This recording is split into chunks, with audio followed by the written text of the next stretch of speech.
Liability, net liability, बाकी सारे concept आपने लास्ट लेक्चर में देख लिए, ठीक है। अभी लायबिलिटी ऑफ अंडरराइटर्स फॉर्मेट क्या है, इसी फॉर्मेट के बेसिस पे आपको प्रैक्टिकल सॉल्व करना है। तो लायबिलिटी ऑफ अंडरराइटर्स, क्या लायबिलिटी होगी, नेट लायबिलिटी क्या होगी अंडरराइटर्स की, राइट। और ये लायबिलिटी ऑफ अंडरराइटर्स हमेशा नंबर ऑफ शेयर्स में होना चाहिए, नंबर ऑफ सिक्योरिटीज में, ठीक है। नंबर्स में होता है, रुपीज में नहीं होता, याद रखना है, ये रुपीज में नहीं आएगा ये फॉर्मेट, रुपीज में बाद में कन्वर्ट करके जर्नल एंट्री पास करने का, बट इधर सिर्फ नंबर्स आएगा, number of shares, number of securities, like that. इसमें रुपीज कुछ नहीं रखना है, सिर्फ शेयर से रिलेटेड या सिक्योरिटीज से रिलेटेड, शेयर्स और डिबेंचर्स, ठीक है। सो याद रखना, सबसे पहला स्टार्ट किससे करना है आपको, ग्रॉस लायबिलिटी, जो भी ग्रॉस लायबिलिटी एग्रीड हुआ रहेगा एग्रीड रेशो में। अब इधर हमने एग्जांपल में क्या लिया है, like joint underwriters are there, joint में समझो 3 अंडरराइटर्स है एक्स वाई जेड, ठीक है। तो उनका जो भी एग्रीड रेशो रहेगा वो रेशो में ग्रॉस लायबिलिटी आ जाएगा, ठीक है। Gross liability, number of shares कितना है, ग्रॉस लायबिलिटी, ठीक है, एग्रीड रेशो। ग्रॉस लायबिलिटी के बाद क्या आएगा बेटा, ग्रॉस लायबिलिटी के बाद अपने को क्या करना है, माइनस क्या बेटा, लेस।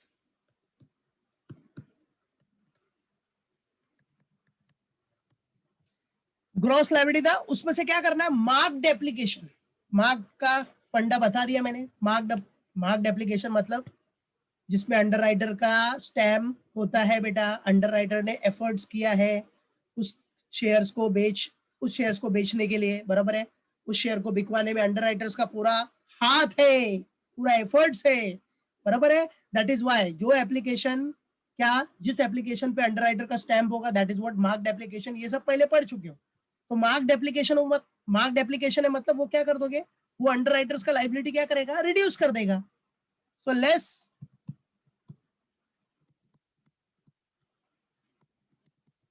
मार्क्ड एप्लीकेशन, बराबर है, मार्क्ड एप्लीकेशन। तो मार्क्ड एप्लीकेशन में जो भी एक्चुअल रहेगा, मार्क्ड जितना जितना अंडरराइटर ने एफर्ट किया है, एक्स ने जितना एफर्ट किया होगा उतना माइनस मार्क्ड एप्लीकेशन, जिस एप्लीकेशन पे अंडरराइटर का स्टैम्प रहेगा, application bearing the stamp of underwriter, that is what marked application, मतलब वो अंडरराइटर ने एफर्ट्स करके शेयर बिकवाया है, बराबर है, तो माइनस हो जाएगा, उतना लायबिलिटी कम हो जाएगा बेटा, बराबर है। माइनस, माइनस के लिए चलो ब्रैकेट दिखा देता हूं मैं, नहीं दिखाया तो फिर भी चलेगा, no need to worry, but समझने के लिए, ठीक है। सो दिस इज मार्क्ड, चलो मार्क्ड एप्लीकेशन माइनस किया तो आपको मिलेगा बैलेंस, क्या मिलेगा आपको, बैलेंस। तो सी आ जाएगा आपके पास बैलेंस, बैलेंस मतलब इधर जो भी बैलेंस है, राइट, बैलेंस, ओके। हाँ बैलेंस कैसे आया, ए माइनस बी। चलो नेक्स्ट, अब सी भी डन, अब क्या करना है, less unmarked application, marked application minus, फिर आपको माइनस करना है,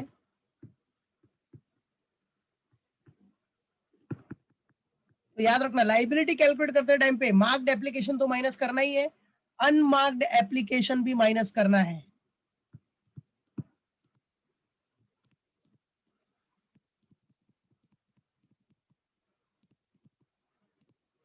अनमार्क्ड एप्लीकेशन मतलब इसमें अंडरराइटर का एफर्ट नहीं है, बराबर है, पब्लिक डायरेक्टली कंपनी से शेयर खरीद रहा है, अंडरराइटर का कोई रोल नहीं है, लेकिन अनमार्क्ड एप्लीकेशन का भी बेनिफिट अंडरराइटर को मिल ही जाता है इनडायरेक्टली, राइट। सो अनमार्क्ड एप्लीकेशन, तो अनमार्क्ड एप्लीकेशन हमेशा याद रखना है कौन से रेशो में जाएगा, ग्रॉस लायबिलिटी के रेशो में,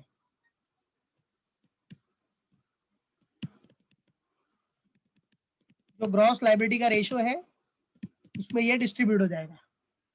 तो ग्रॉस लायबिलिटी जो भी आया रहेगा उसका रेशो निकाल लेने का, बराबर है। जैसे समझो ग्रॉस लायबिलिटी इधर कितना है, 5000, 3000, 2000, तो रेशो क्या बनेगा, 5:3:2।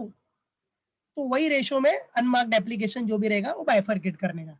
तो ये सब प्रैक्टिकल देखेंगे हम लोग नेक्स्ट लेक्चर में, प्रैक्टिकल उसमें पूरा पूरा क्वेश्चन लेंगे, उसके हिसाब से पूरा सॉल्व करेंगे। तो ये भी माइनस, तो माइनस है इसलिए चलो ब्रैकेट कर देता हूँ आपके कन्वीनियंस के लिए। चलो ये हो गया अनमार्क्ड। अनमार्क्ड एप्लीकेशन याद रखना ग्रॉस लाइबिलिटी रेशियो में बाइफरकेट हो जाएगा। फिर उसके बाद क्या बचेगा? बैलेंस। वाह रे बैलेंस वाह। चलो डी हो गया, अभी ई वही बैलेंस।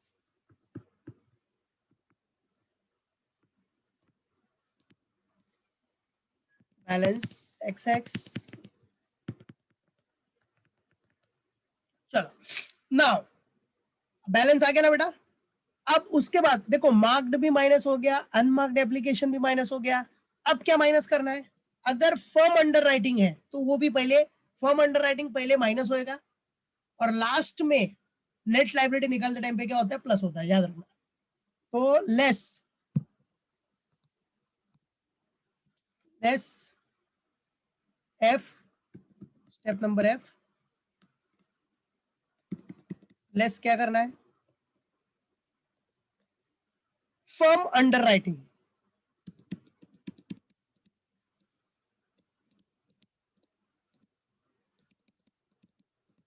बराबर, लेस वर्ड बेटा फर्म अंडर राइटिंग।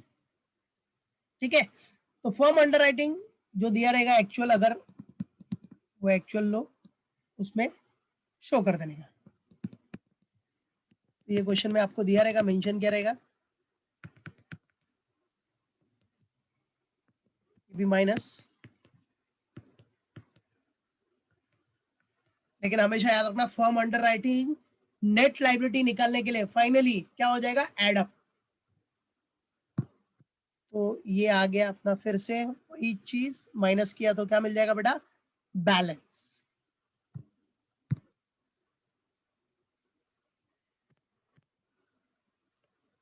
एकदम स्टेप बाय स्टेप जा रहे, एकदम पूरा एक नॉर्मल स्टेप ले रहा हूं बस।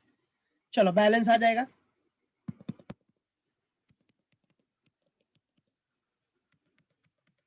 चलो अब ये भी हो गया। अब नेक्स्ट, अब समझो कि किसी अंडर राइटर का, बराबर है, जो लाइबिलिटी, समझो कोई अंडर राइटर का कुछ एक्सेस आ गया, एक्सेस, तो उसको एडजस्ट करना पड़ता है। तो वो भी हम जब प्रैक्टिकल करेंगे तो देखेंगे बेटा। सो एच नंबर में लेस, अभी ये सिर्फ स्टेप याद रखना, ऑर्डर। समझो क्रेडिट एडजस्टेड, मतलब कुछ किसी का एक्सेस है तो उसको एडजस्ट करेंगे। क्रेडिट एडजस्टेड, बराबर है, मतलब एक्सेस ऑफ क्या? Another under writer. ठीक है, अब समझो एक एग्जांपल ले लो कि भाई एक्स वाई जेड है, इसमें से इसका लाइबिलिटी खत्म हो गया और नेगेटिव में आ गया। किसमें आ गया? नेगेटिव, बराबर है कि नहीं? इसका लाइबिलिटी खत्म हो गया, नेगेटिव हो गया, तो लाइबिलिटी कुछ रही नहीं गया, ऊपर से कंपनी इसको देगी, ऐसा केस हो गया, बराबर है।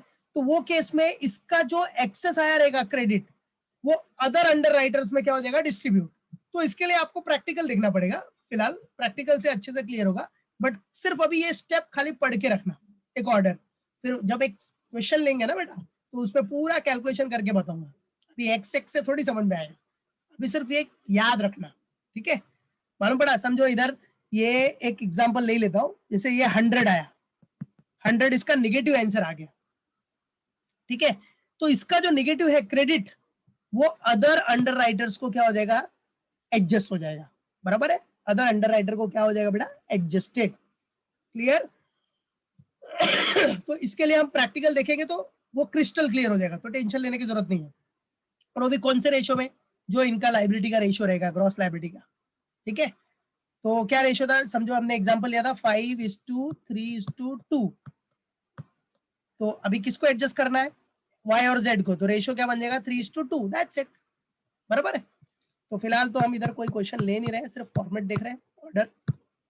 तो नो वरी, क्वेश्चन देखेंगे तो हम लोग पूरा एकदम स्टेप बाय स्टेप समझेंगे, no need to worry.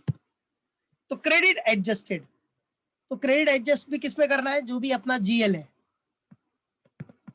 Gross liability. ठीक है, तो वो जब आएगा तो देखेंगे क्रेडिट एडजस्टेड का। इसके लिए भी इधर दिखा देते हैं, एक्स एक्स। ठीक है, अब इस पे ना मैं एक काम कर देता हूँ, इधर इसके लिए प्रैक्टिकल करना पड़ेगा ना। तो समझो मैंने इधर एग्जांपल लिया है कि इसका क्रेडिट एडजस्ट किया हमने, बराबर है। तो अभी फिलहाल अमाउंट के लिए कुछ टेंशन नहीं लेना, सिर्फ स्टेप देखना, फिर जब प्रैक्टिकल करेंगे तो पूरा देखेंगे। तो less credit adjusted, credit adjust करने के बाद भी जो आएगा वो बैलेंस, ठीक है, राइट। क्रेडिट एडजस्ट करने के बाद जो आएगा दैट इज व्हाट, बैलेंस।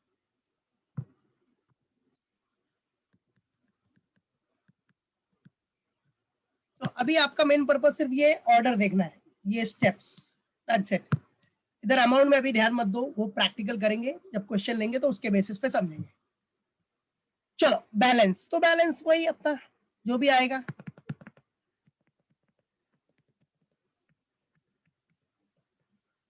चलो नाउ जे,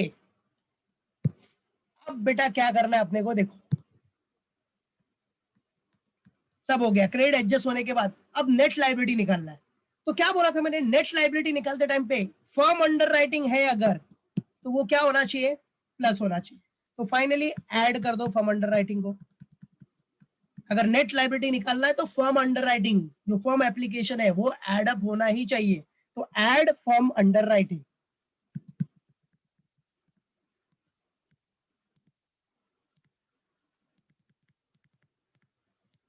तो जो भी एक्चुअल में आपने लिया होगा उसमें ऐड कर दो।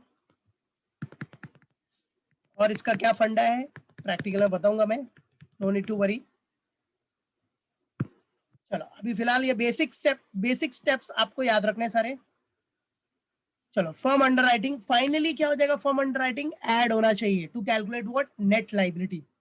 सो फाइनली आपका आ जाएगा नेट लायबिलिटी के, नेट लायबिलिटी,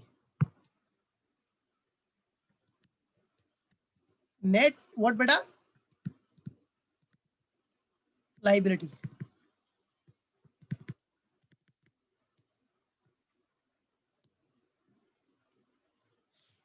चलो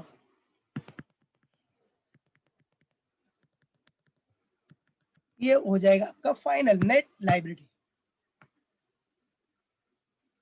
दैट्स इट, हो गया डन, बराबर है। तो अमाउंट के लिए टेंशन मत लेना, अमाउंट का हम लोग प्रैक्टिकल लेंगे तो उसको अच्छे से समझेंगे कैसे क्या करना है। फिलहाल अभी ये स्टेप्स याद रखो, जनरल स्टेप्स, ठीक है। उसपे कौन सा स्टेप, ये पूरा स्टेप याद रखना, उसमें से किधर क्या चेंज होगा सब बताऊंगा प्रैक्टिकल में, no need to worry about that. ये पूरा step note it down fast,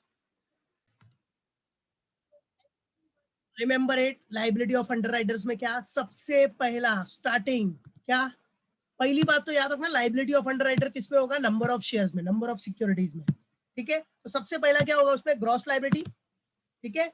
gross liability में से मार्क क्या, मार्क्ड एप्लीकेशन माइनस करो, फिर जो बैलेंस आया उसके बाद अनमार्क्ड माइनस करो, अनमार्क कौन से रेशियो में, ग्रॉस लाइबिलिटी के रेशियो में, फिर बैलेंस आएगा।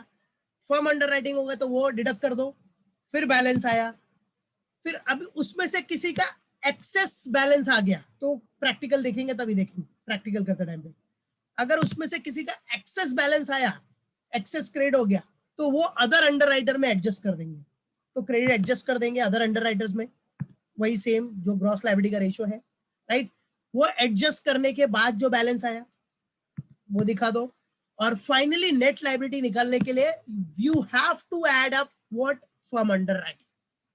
फाइनली एक चीज याद रखो, नेट लायबिलिटी निकालना है तो फर्म अंडर राइटिंग ऐड करना ही पड़ेगा, दैट्स इट।